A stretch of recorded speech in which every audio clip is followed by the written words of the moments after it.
Hello guys, welcome to cricket தகவல்கள். இந்திய versus Australia மூன்றாவது டெஸ்ட் போட்டி 4ஆம் நாள் ஆட்டம் இன்றைக்கு தொடங்கிய கொஞ்ச நேரத்திலே கிட்டத்தட்ட பார்த்தீங்கன்னா ஒரு 12 ஓவர் பக்கம் வீசியிருப்பாங்க. இன்னைக்கும் மழை வந்து டிஸ்டர்ப் பண்ணியிருக்கு.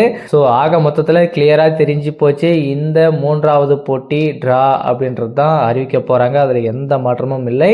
ஏன்னா தொடர்ந்து கண்டினியூஸாக பார்த்தீங்கன்னா மழை விட்டு விட்டு பெய்யறதுனால என்ன பண்ணுறதே தெரியாமல் மேட்ச் ஸ்டார்ட் பண்ணலாமா, இப்போ உள்ளே போய் ஒரு 2 ஓவர் போட்டாங்கன்னா திடீர்னு மழை வருது, திருப்பின்னு உள்ள போயிட்டு ஒரு ஓவர் போட்டாங்கன்னா மழை வருது. ஸோ இப்படியே நேற்று பாதி நேரமும் இப்படியே மழை பெஞ்சிட்டு இருந்ததுனால முழுமையாகவே போட்டி வந்து 3ஆம் நாள் ஆட்டம் கைவிடப்பட்டது. ஸோ இன்னைக்கு 4ஆம் நாள் ஆட்டம் ஸ்டார்ட் பண்ண உடனே மழை வந்திருக்கு, திருப்பின்னு உள்ள போனாங்க, திருப்பினும் மழை வந்திருக்கு. ஸோ என்னடா வாழ்க்கை இது, என்னடா எத்தனடா டைம் வந்து வந்து பேட்டிங் ஆடுறது அப்படின்னு சொல்லிட்டு கேஎல் ராகுல் கடுப்பாயிட்டாருங்க. பின்ன என்னதான் நடக்கிறது, இப்போ உள்ள போறாங்க ஒரு 10 நிமிஷம் மழை நிற்கிது, உள்ள வராங்க ஒரு ஓவர் போறாங்க மழை வருது, இப்படியே போயிட்டு போயிட்டு வந்தா ஒரு பேட்ஸ்மேனு எப்பதான் செட்டில் ஆகிறது, எப்பதான் கிரீஸ்குள்ள நிற்கிறது அப்படின்றது கேஎல் ராகுலுக்கு வெறுத்து போயிட்டாரு.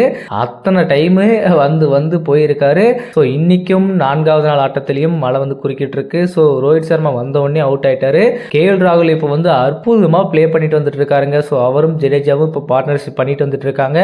ஸோ இந்த பார்ட்னர்ஷிப் கண்டிப்பா கொஞ்சம் நல்லா எடுத்துட்டு போனாங்க அப்படின்ற பட்சத்தில் இந்திய அணிக்கு ஒரு பிளஸ் பாயிண்டா இருக்க போகுது. ஏன்னா ஒருவேளை இன்னைக்கு வந்து மழை வந்து ஸ்டாப் ஆன பட்சத்தில் அடுத்து இருக்கக்கூடிய ஆஸ்திரேலியா பார்த்தீங்கன்னா ஃபாலோயிங் கொடுத்துட்டாங்க அப்படின்ற பட்சத்தில் இந்தியா ஆல் அவுட் ஆகிற பட்சத்தில் தான் இது. ஸோ கேஎல் ராகுல் இப்படியே ஸ்டாண்டர்டாக வந்து இன்னைக்கு ஃபுல்லுமே ஆடிட்டாரு அப்படின்ற பட்சத்தில் இந்திய அணி வந்து டிரா பண்ணிட போறாங்க. அதில் எந்த மாற்றமும் இல்லை. பட் இருந்தாலுமே கொஞ்சம் யோசிச்சு கேஎல் ராகுல் நல்ல பொறுப்பாக விளையாட்டு வந்துட்டு இருக்காரு. ஒரு சான்ஸ் கொடுத்தாரு, பட் இருந்தாலுமே அந்த சான்ஸ் வந்து அவருக்கு கிடைச்சதுனால இப்போ யூஸ் பண்ணி நல்லா ஸ்கோர் பண்ணிட்டு வந்துட்டு இருக்காரு. ஸோ ஜடேஜாவும் அவரும் ஒரு பக்கம் நல்ல பெர்ஃபார்மன்ஸ் கொடுத்தாங்கன்னா கண்டிப்பாக இந்திய அணி வந்து ஒரு நல்ல ஸ்கோர் எடுத்து போகிறதுக்கான சான்சஸ் அதிகமாக இருக்கு.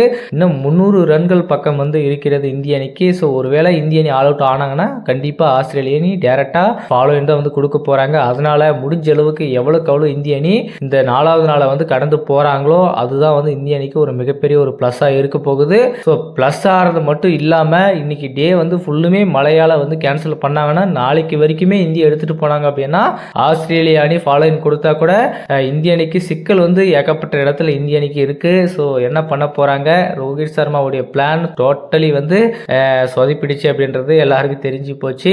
ஸோ என்ன பண்ண போறாரு, அடுத்த வெற்றிக்காக இந்திய அணியை வந்து எப்படி வந்து பிளான் பண்ணிட்டு கூட்டிட்டு போக போறாரு அப்படின்றதையும் நம்ம பார்ப்போம். ஸோ இந்திய அணியின் இந்த வெற்றியை வந்து பறிக்காமல் இல்லை, இந்த வெற்றியை வந்து இந்திய அணி வந்து தோல்வி சந்திச்சிடக்கூடாது அப்படின்னு சொல்லிட்டு தான் மழையே வந்திருக்கு அப்படின்றது கிளியரா தெரியுது. ஸோ இந்திய அணி என்ன பண்றாங்க, என்ன பண்ணிட்டு இருக்காங்க அப்படின்றது ஒஸ்டா இருக்கு. ஸோ அவருடைய பேட்டிங் லைன் அப் டோட்டலி டிஸ்பாயின்மெண்ட்டுங்க. ஸோ ஓப்பனிங் ஆகட்டும் ஒன் டவுன் ஆகட்டும் எல்லாருமே கண்டினியூஸா வந்து ஸ்கோர் பண்றதுக்கு தடுமாறிட்டு வந்துட்டு இருக்காங்க. என்ன நடக்க போகுது அப்படின்றதையும் நம்ம பார்ப்போம்.